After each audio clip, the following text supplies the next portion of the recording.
ഇങ്ങനെ രോഗിയും വിശക്കുന്നവനും ദാഹിക്കുന്നവനും രോഗിയും ഏകാകിയും ഒക്കെ ആയി തീരുന്ന മനുഷ്യന് ലഭിക്കുന്ന താങ്ങും തണലുമാണ് ജീവിതം എന്ന് യേശുദേവൻ പഠിപ്പിക്കുമ്പോൾ അതൊക്കെ ഞങ്ങൾ തരാം, നീ ആദ്യം ക്രിസ്ത്യാനിയാകണമെന്നാണ് ഇവർ പറയുന്നത്.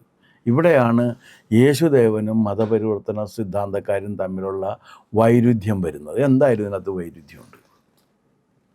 യേശുദേവൻ ലോകത്തോടാണ് ക്ഷമിക്കുന്നത്, അല്ലാതെ ക്രിസ്ത്യാനികളോടല്ല. പക്ഷേ മതപരിവർത്തനവാദക്കാർ പറയുന്നത് എന്താണെന്ന് വെച്ചാൽ, നിങ്ങൾ എത്ര നന്മ ചെയ്താലും രക്ഷയില്ല, നിങ്ങൾക്ക് സ്വർഗരാജ്യം കിട്ടണമെങ്കിൽ യേശുദേവനിലേക്ക് നിങ്ങൾ വരണം എന്നാണ്. ഇവിടെ ഒരു വൈരുദ്ധ്യമുള്ളത് എന്താണെന്ന് വെച്ചാൽ, നന്മ ചെയ്യുന്നവൻ ആരോ അവൻ സ്വർഗരാജ്യത്തിലെത്തുമെന്ന് യേശുദേവൻ, ക്രിസ്ത്യാനിയായ സ്വർഗരാജ്യത്തിലെത്തുമെന്ന് ഇവർ.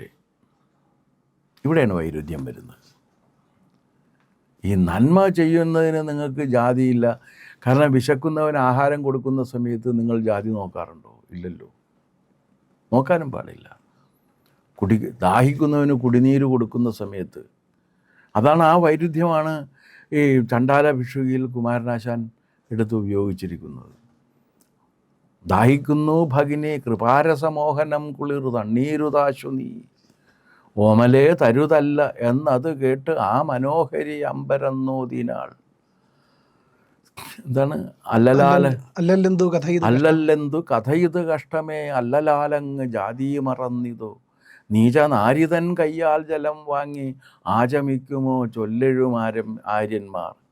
അപ്പോൾ ഇയാൾ പറയുന്നുണ്ട്, ജാതി ചോദിക്കുന്നില്ല ഞാൻ സോദരി, ചോദിക്കുന്നു നീർ നാവു വരണ്ടഹോ ഭീതി വേണ്ട തരിക അതെനിക്ക് നീ.